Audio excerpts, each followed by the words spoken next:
Hey friends, you ever notice how every time China flexes its so-called strategic power, it somehow ends up hurting itself more than anyone else? Well, they've just done it again because this week, Xi Jinping just weaponized the future. China is tightening export controls on rare earth elements, the metals that power EV motors, fighter jets, iPhones, etc. Beijing says it is about national security. But the truth, it is about national desperation. And here's the crazy part. China controls nearly 80% of the world's rare earth processing capacity, yet earns less profit from it than a single US cheap foundry.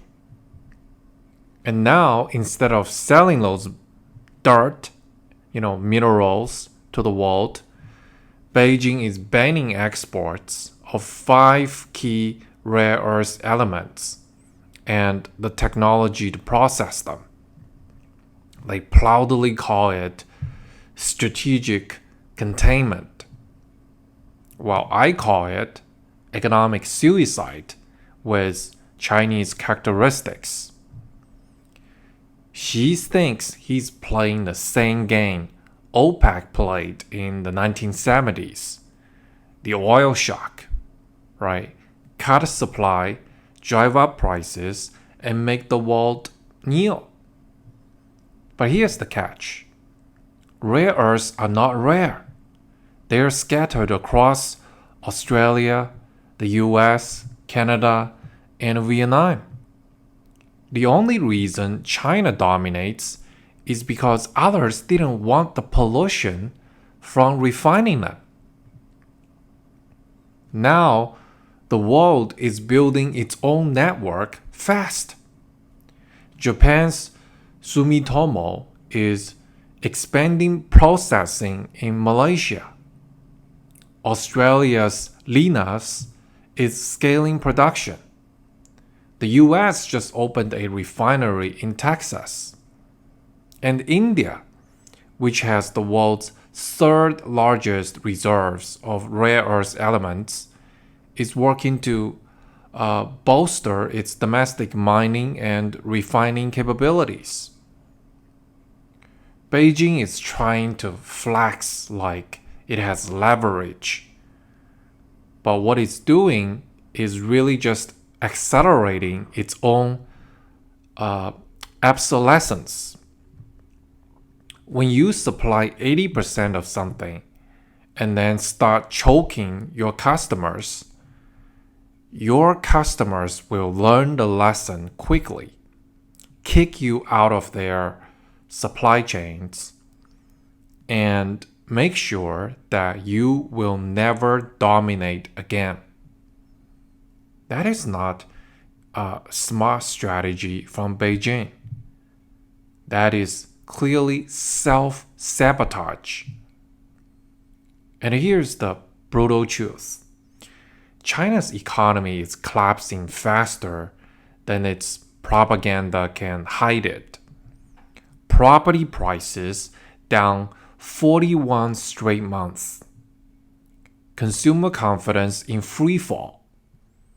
And now, Beijing's genius plan to fix things is to stop exporting one of the few things the world still wants from China. It's like a restaurant that is going bankrupt.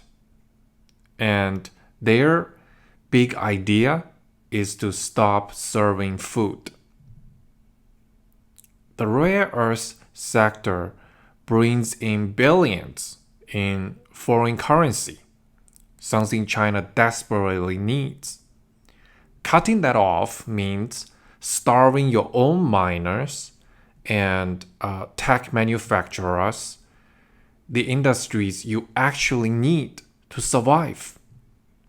And even worse, it is speeding up the decoupling that China fears most.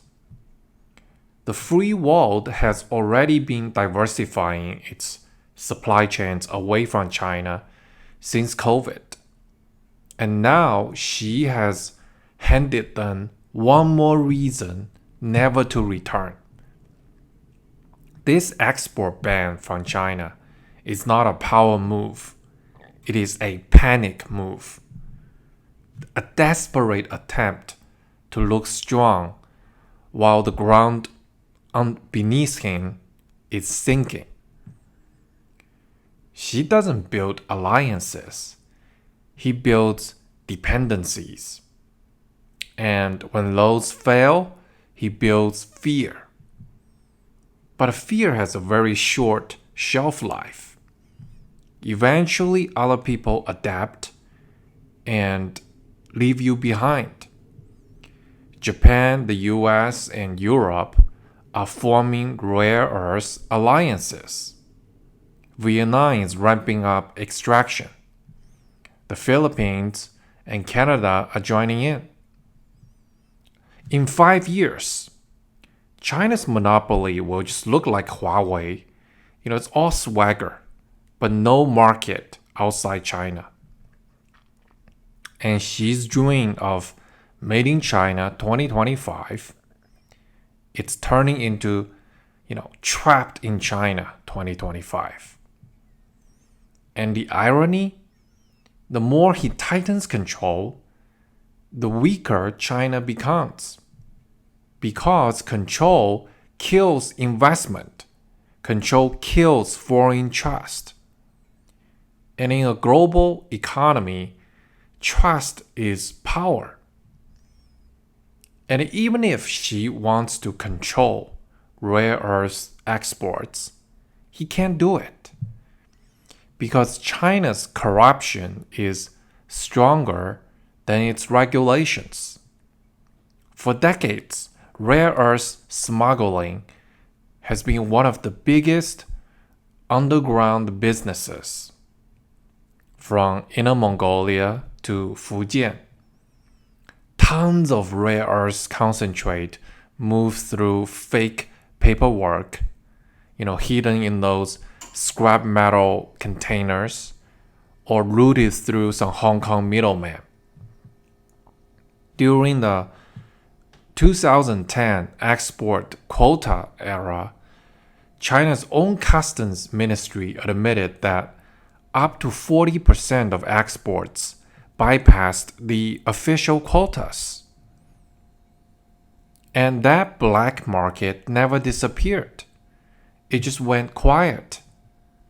And Xi's new restrictions this week are about to bring it rolling back. When profit margins spike, you better bet your life that miners will bribe their way around these export rules. And local officials will look the other way. And Beijing loses control of the very thing it is trying to weaponize.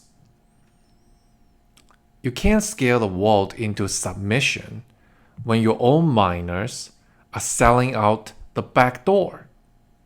Remember, in China, corruption always beats ideology. And let's be honest, this isn't about minerals. It is about Xi's psychology. He's terrified that China's miracle has become a mirage, that the party's legitimacy is cracking, that Japan, Taiwan, and India are bouncing back faster than China ever will. So he does what every dictator does when cornered. He lashes out. He punishes his own economy to prove that he's still in charge. But when your last weapon is dirt, you've already lost. And here's what no one in Beijing wants to talk about. the people paying the price for these for these so-called strategic fantasies, in Baotou, Inner Mongolia, the heart of China's rare earth belt, those workers breathe toxic dust every day. Watching the black sludge leak into their rivers. And for what?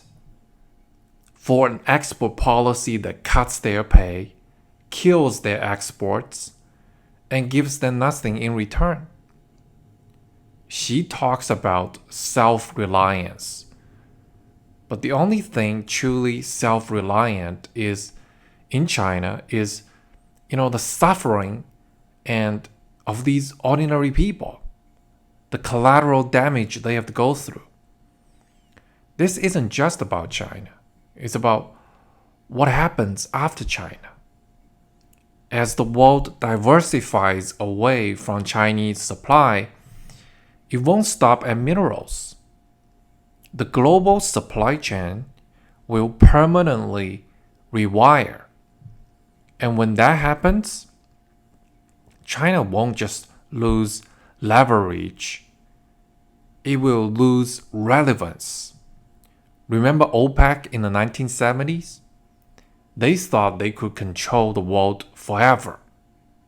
Now, the US is the largest oil producer on Earth.